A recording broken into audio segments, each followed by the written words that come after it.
Heal people. Snap out of that doze. This isn't another session by some boring experimental synthesizer band. I'm ATTILA the Stockbroker. This is called Cocktails.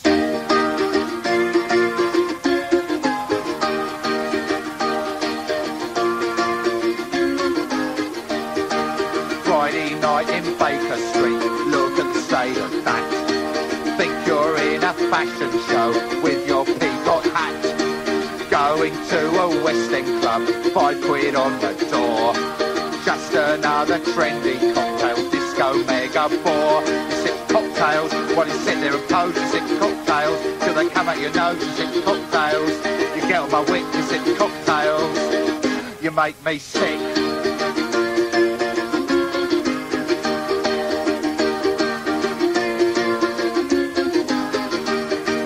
Sit there with your peacock friends and scan the place for stars. You're a ligger and a parasite, the link to the cocktail bars. You look right and you dress right and you know just how to be. But if you wanna keep your looks, then stay away from me. You sip cocktails while you sit there and pose. You sip cocktails till they come at your nose. You sip cocktails, you get on my wick. You sip cocktails, you make me sick.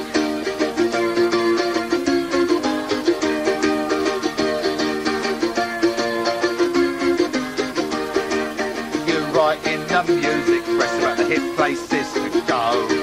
You write in the music press about the hip people to know. You think you're their star journalist, but you're just a clamped out hack. And when the fashions change again, you're gonna get the sack. You sip cocktails while you sit there and pose. You sip cocktails till they come out your nose. You sip cocktails, you get on my wick. You sip cocktails, you make me sick.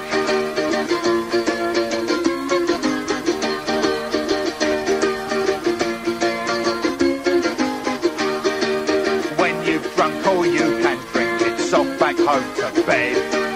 Kid outside says got 10p, you turn away your head. Across the road his mates live blue, they've got nowhere to go. But poverty's so boring, darling, you don't wanna know. You sip cocktails while you sit there and pose. You sip cocktails till they come at your nose. You sip cocktails, you get on my wick. You sip cocktails, you make me sick. You make me sick. You make me sick. You make me sick.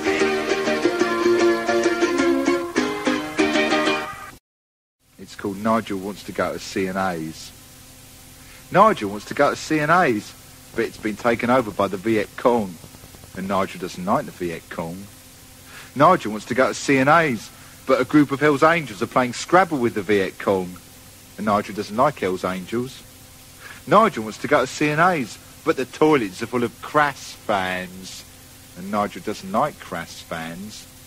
Nigel wants to go to C&A's, but the Women's Institute have organised an orgy in the bedding department, and Nigel doesn't like orgies. Nigel wants to go to C&A's, but the lifts are full of Argentinian footballers, and Nigel doesn't like Argentinian footballers. Nigel wants to go to C&A's, but they're serving Kentucky Fried Chicken in C&A's, and Nigel doesn't like rats. Nigel wants to go to C&A's, but the menswear department is full of existentialists, and Nigel doesn't like existentialists, not even part-time ones. Nigel wants to go to C&A's, but I don't understand why, because they don't sell nerve gas in C&A's, not even to SDP members in cashmere sweaters. Called They Must Be Russians. They slither round corners with scarves round their faces. They always turn up in improbable places. They lack the good taste of the British, our graces. They're horrid. They must be the Russians. They're always involved in some dastardly plot. They're never content with whatever they've got, and they are the cause of the great British rot. They're horrid. They must be the Russians. They sit in the Hilton and scowl at the waiters. They drink a foul potion distilled from potatoes, and everyone knows they detest us and hate us. They're horrid. They must be the Russians. They've Ben and the Trots who will want to enslave us, and countless red spies who will want to deprave us. But Maggie's all right. She'll defend us and save us from the muggers from Moscow, the Russians, and her mate in the White House. A fine, manly figure. He knows how to handle a Jew or a nigger. When Maggie gets trident and Ron gets the trigger, we'll give 'em deterrent, those Russians. Oh, hang on a minute. My brain's on the blink. I think that the Kremlin's been spiking my drink. How undemocratic. I've started to think. Must all be down to the Russians. My mate just tells me they got a new plan. They're holding a piss-up in Afghanistan and he's been invited as #1 fan. They can't all be horrid, the Russians. Hey, look, over there. They're down in the park. They're holding a meeting out there in the dark. The speaker looks just like that John Cooper Clarke. They all dress so formal, the Russians. I'm going to meet them. I want to be friends. Find out if they follow the West's latest trends and have long discussions. The means and the ends. I'm getting quite fond of the Russians. Hey, hang on. They're smiling. And there's music playing. It's new wave. The Malchicks. Oh, I feel like staying. They're handing out ice cream and bopping and swaying. I think I'll go back with the Russians. The great British press ain't more than the Russians. It's the social security scroungers. So this is called Russians in the DHSS. It first was a rumour dismissed as a lie, but then came the evidence none could deny. A double-page spread in the Sunday Express. The Russians are running the DHSS. The scroungers and misfits have done it at last. The die of destruction is finally cast. The glue-sniffing Trotskyists' final excess. The Russians are running the DHSS. It must be the truth because it's there in the news. A plot by the Kremlin, financed by the Jews and set up by Scargill, has met with success. The Russians are running the DHSS, so go down to your job centre. I bet you'll see Iranian students get handouts for free and drug-crazed punk rockers cavort and caress in the interview booths in the DHSS. They go to Mallorca on taxpayers' money. Hey, you best stop laughing. I don't think it's funny. And scroungers and tramps eat smoked salmon and cress. Now the Russians are running the DHSS.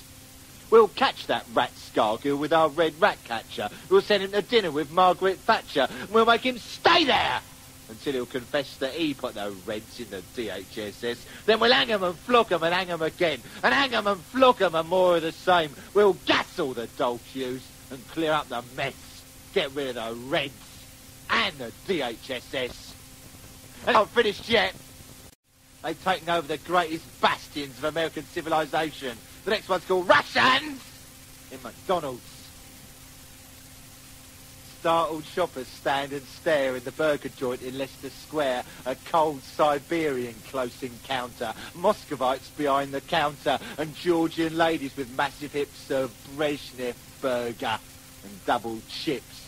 This is the Kremlin's latest ploy. A difference to McDonald's you'll really enjoy. The hammer and sickle above the door says Yanks not welcome anymore. No more pipe music, oh so dire. Now they've a full Red Army choir. The KGB are eating in. They're kicking up a fearful din. The door guard bellows, shut that noise. The commissar says, purge him, boys. The stars and stripes hang upside down. The Queen is green and wears a frown, but Lenin hangs there high and proud, staring at the burger crowd. The American Secretary of State, an object of his special hate, is minced and served with garlic cheese, because Caspar Weinberger's really pleased.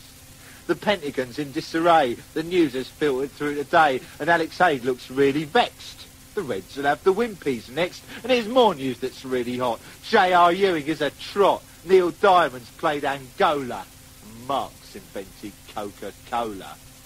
Western values fade and die as red successes multiply. Arthur Miller isn't dead. He's writing radio plays instead. And as the bastions crash and fall, here comes the greatest blow of all. It took a long time to deduce, but Russian.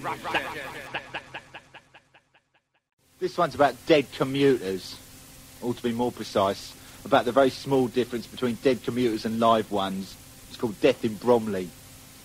deep in the dingy, dirty, decomposing, dog-shit-dripping dungeon of a graffiti-grey Southern Region train compartment, stuffed full of bad breath-breathing, halibutide commuters with boring suits and boring habits. The state of play is to give me cause for concern. The middle-aged, middle-class, middle-management, middle-everything, puke-suited, slack-jawed, suit-pudding-faced, power-worshipping Willie Whitelaw clone by the window is slumped rigidly over his Daily Telegraph in a posture indicating his sudden demise.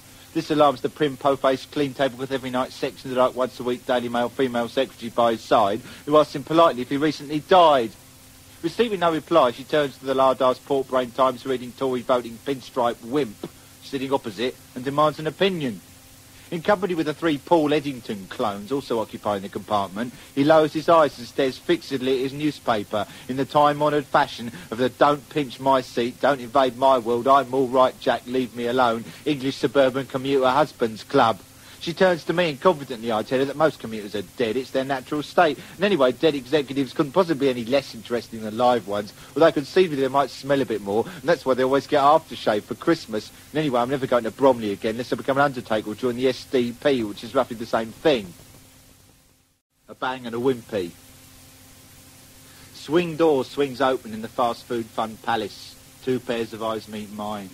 I steel myself and grimace. Elbows against the counter, they slump, mean-eyed, po-faced, no-nonsense.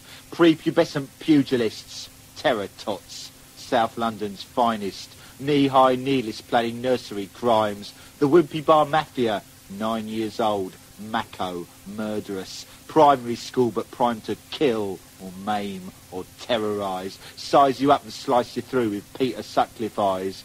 They're into older women. 11 or 12's their favourite age. They size them up as they come in, invade their space like space invaders. Oi, love, want some chips?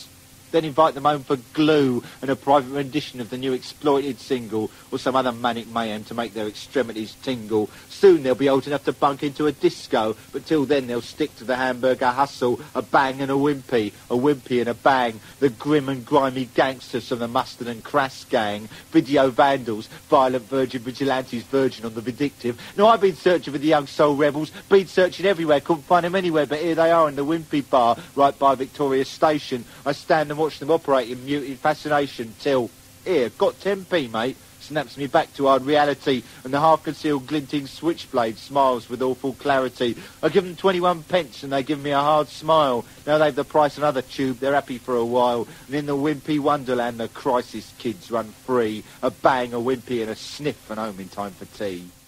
We've all heard of horror films. Well, this is a horror poem. A narrative of nocturnal nightmare with a smegma-handed skinhead from Bradford. This is called The Night I Slept with Seething Wells.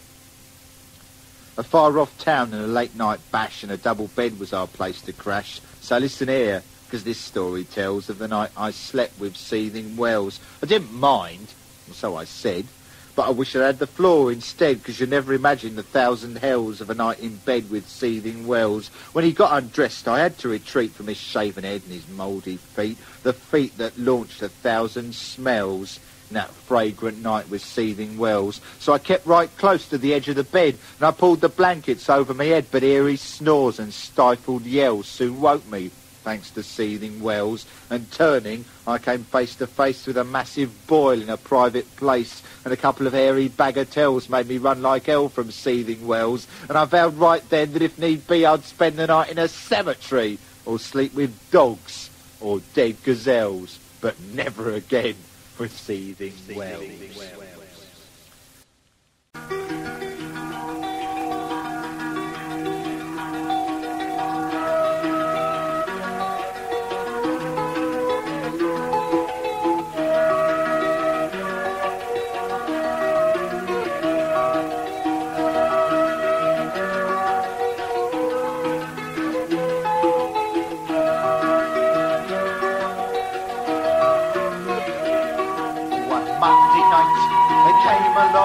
They told us all to move along, and some they said just don't belong, some just went away. We turned and faced, but they were strong, riot shield and leather thong, and ain't to talk of right and wrong, who cares now anyway? The collar is the master now, the column on the street, the column in the newspaper, the white boy on the beat. The column is the master now, the column on the street, the column in the newspaper, the white boy on the beat.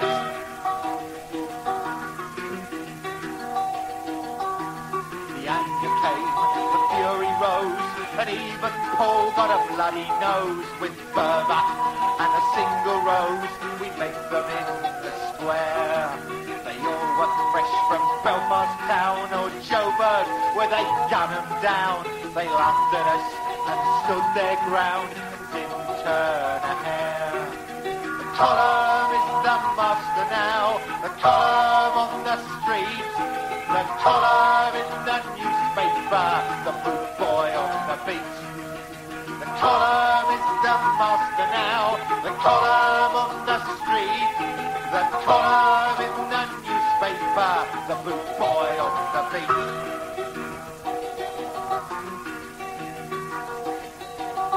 Every hope destroyed by power, blackened soot on every flower, sweet and roses in Madam Bower, pleasures that money could buy. Gave us freedom to annoy us, gave us war toys to destroy us, education, health deny us, watch the flowers die. The column is the master now, the column on the street, the column in the newspaper, the white boy on the beat. The column is the master now, the column on the street, the column in the newspaper, the white boy on the beat.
We will find our absolution in the dustbin, her solution and her blue-ridge sharps.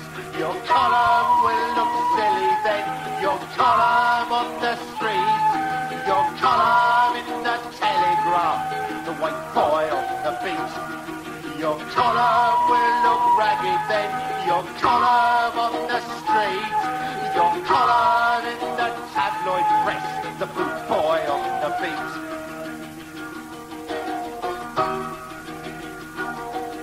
And we will not retreat from the boot boy on the beat. And we will not retreat from the boot boy on the beat. And we will not retreat from the boot boy on the beat. And we will not retreat from the boot boy on the beat. The boot boy.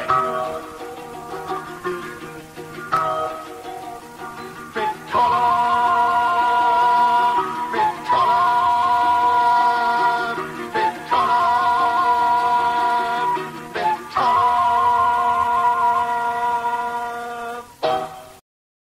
Is that the Russians are causing trouble again. This one's called Russians at the Henley Regatta. The Duchess went pallid, the Duke stood and stared, the Colonel was livid, he spluttered and glared, and the Tory peers said it's a serious matter when the Russians invaded the Henley Regatta. They charged in on DMs with football scarves high, red soccer hooligans, surrender or die! The Dynamo Kiev boys, pissed out of their heads, they kicked in the gates singing, we are the Reds! They danced in the fountains and pissed in the water and grossly offended the Archbishop's daughter. They nicked all the strawberries and drank the champagne. They took off their clothes and streaked round in the rain. They started a ruck in the private enclosure, and Alexei got nicked for indecent exposure. Took over the tannoy and put on the Clash, and they danced on the seats till they broke with a crash. Then the Redskins turned up and they started to play, and they started a party that lasted all day. It didn't take long for the fat cats to scatter when the Russians invaded the Henley Regatta, and they jumped in the water and nicked a few yachts, and they charged off to London at 35 knots, and for weeks all the posh clubs were filled with the chatter of the day that the Reds took the Henley Regatta.